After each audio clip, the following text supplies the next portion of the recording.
Hey guys, how the hell are ya? Time for an all-new unbiased gear review. On this, the BC Rich Legacy Series Ironbird Mk.1.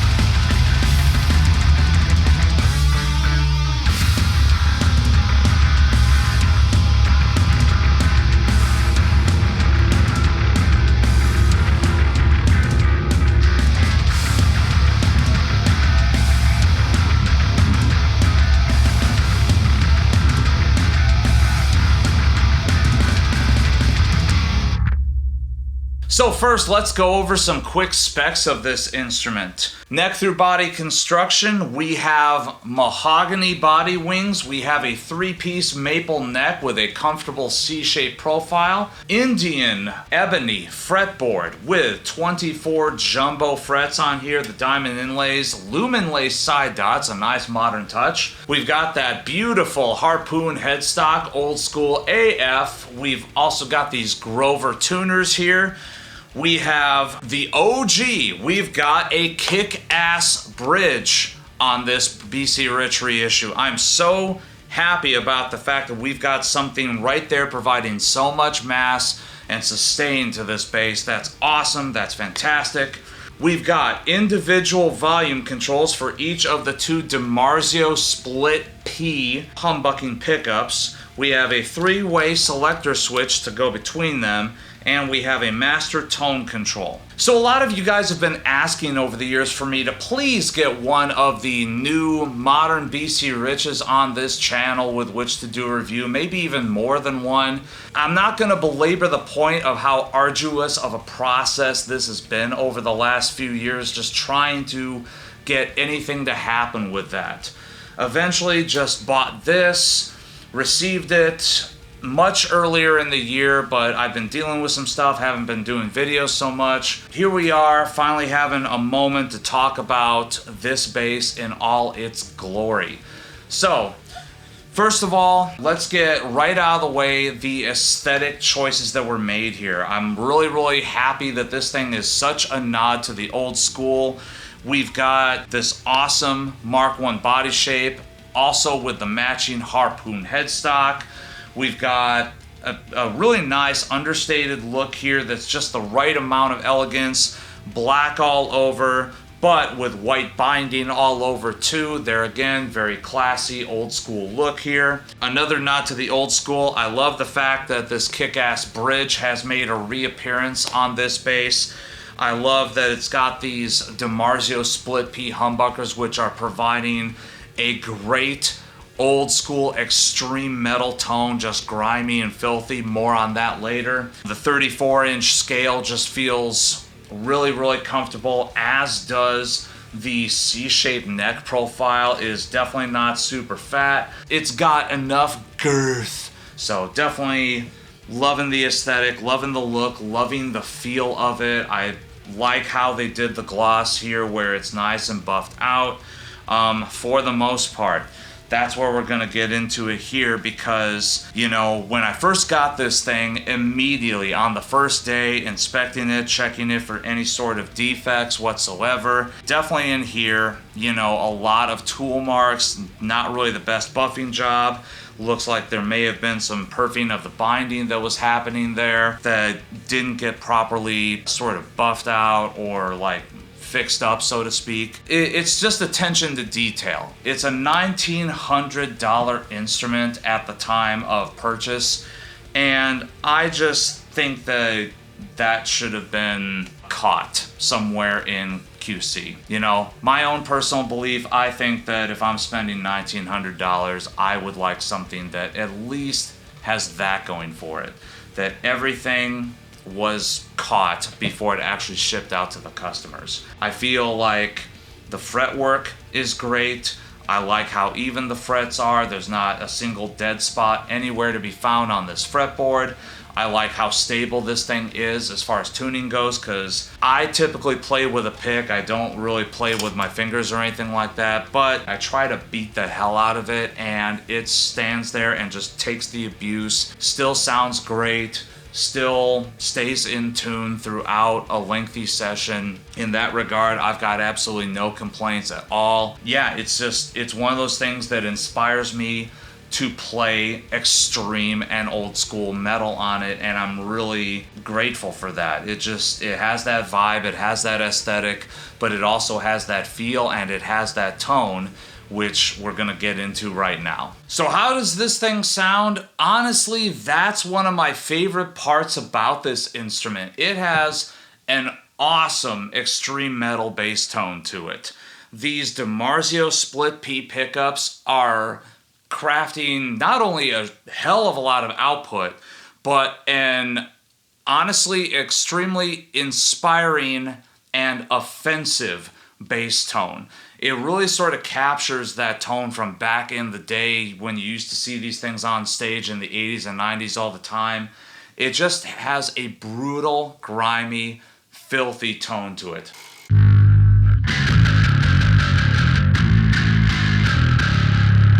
By the way, I am using the Neural DSP Dark Glass plugin, and I just have it on the default setting on there so that way anyone with access to this plugin, you already know the tone that I'm working with here.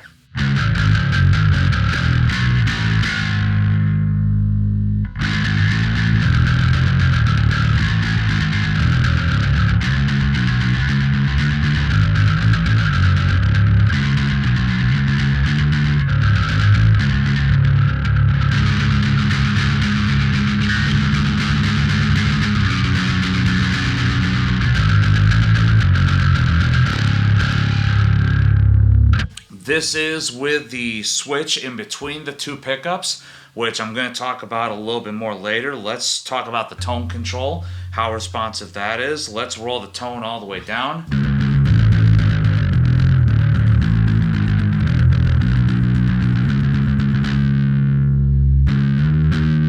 About halfway now.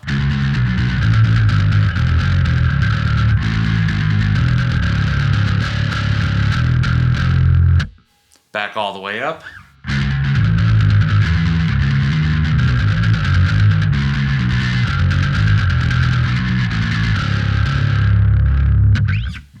Down to the bridge pickup, tone all the way up.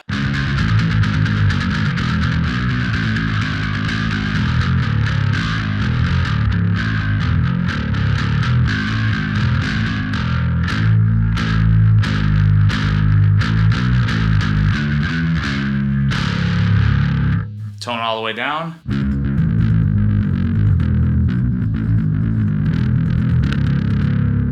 Tone about halfway up. Back to all the way up.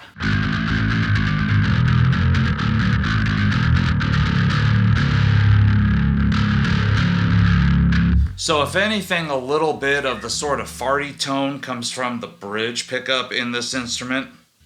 Let's go up to the neck pickup, which is honestly my favorite.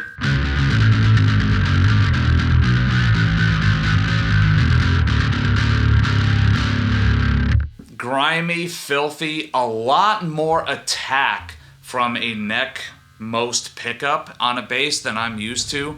And this is bearing in mind my limited knowledge of basses, just whatever I've bought over the years to use in the home studio. This one just seems to have the most attack in the neck pickup than I've ever found in any other bass I've owned.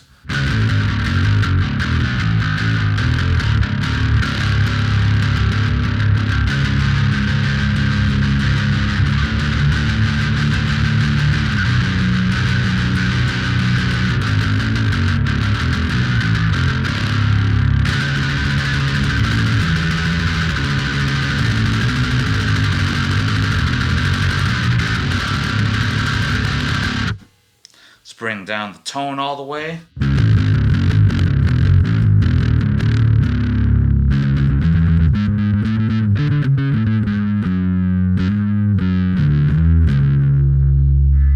about halfway up.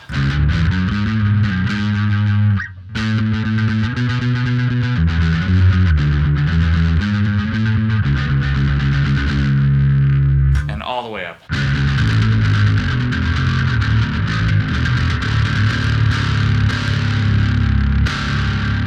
Really a fan of that tone. Now back to the mid position, because something that's interesting here, at first I thought this was a defect, like maybe something didn't get wired up right, and then kind of playing around with it. So what it is in between here, yes, you can still use the individual volumes on the individual pickups to sort of balance them and blend them a little bit. So this is both pickups full bore, tone all the way up. Bring down that neck a little bit.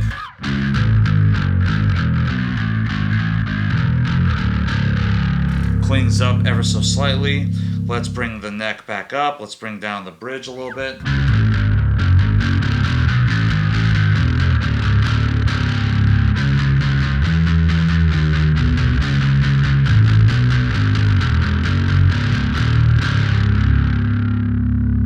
But what I find is something interesting about this setup is that no matter which volume knob you go towards, and this is going to be great in a live setting if you were to use this bass live, no matter which volume knob you go towards, if you roll it all the way back, it cuts the signal completely no matter which one it is. So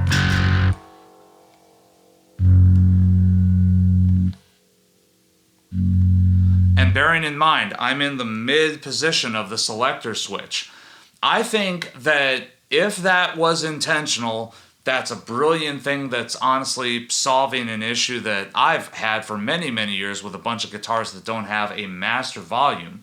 And here it is on a bass, 2 separate volumes for each of the 2 pickups, but it still completely cuts the signal, mutes it to prevent any unwanted noise. I think that's great. So overall, my final thought on this instrument is that it is what it is. I'm proud to have it. I don't feel like this is going anywhere anytime soon because I'm getting a lot of use out of it. It seems to take certain tunings better than most. Like when I first got it and it was in just standard tuning, it sounded great there. Fantastic tension, fantastic feel. But dropping it down to C sharp right now, which is where I've got it, it just feels like home. It feels like that's where this bass wants to be. So I think this is going to be my new C sharp standard bass going forward. At least to my ears and also to my feel. It just feels like it enjoys being in that tuning a lot more. Love how it looks. I love what it inspires me to create with it. I really wish that, it's one of those things where the tool marks and everything that was missed right in here, it's just a bit of a bummer because it's like, man, that's otherwise something that is kind of marring an otherwise pretty perfect instrument. You know, the tool marks that we've got here, the issues with the binding and the points, also a little bit in here in this sort of crevice too. You know, just when you get in there and you start feeling around, you notice it's not anywhere near as glossed out. You know, there's actual physical ridges that you can feel from the tooling. You know, it could be better. It could be a more perfect instrument, especially in approaching $2,000 for it. And I get it, you know, I've got friends that are luthiers, and, you know, it is one of those things where it sometimes is a little tough to get in there. I get that. But take some time, make it just a little bit cleaner, because there again, it's just kind of that one little bummer that kind of derails this from being a perfect instrument for the money. But Arnold, what are you drinking today? I'm so glad that you asked. Today, I am having from St. Arnold Brewing here in Texas, I am having their rich and roasty French press Imperial Coffee Porter. I love St. Arnold stuff. I think they do a lot of great core line, but also their seasonal stuff is really, really exceptional too for the most part. Some of it's a little bit overhyped. I'm looking at you, Punkinator. Very overhyped. But at the same time, you know, this one I've had before. I loved it. And now I'm excited to share it with you guys. This is a 9.4%er. Right away, big notes of vanilla and espresso. Slight caramel and toffee note in there too, but that's a little bit more muted. Cheers. On the palate, a lot more of the coffee coming through. A little bit of a rich chocolate note in there, slightly nutty too. There's just like a little bit of like a roasted almond thing that's happening. Going again. And just a little bit of vanilla as well. Pretty decent finish on that too. You know, I'm still feeling it a little bit. That is a really, really fantastic brew. Yeah, St. Arnold French Press. So thank you guys so very much for tuning in. Please remember to like this video, subscribe to this channel. Tons more of metal and guitar-oriented content to come. And as always, remember, take what you do seriously. Do not take yourselves too seriously.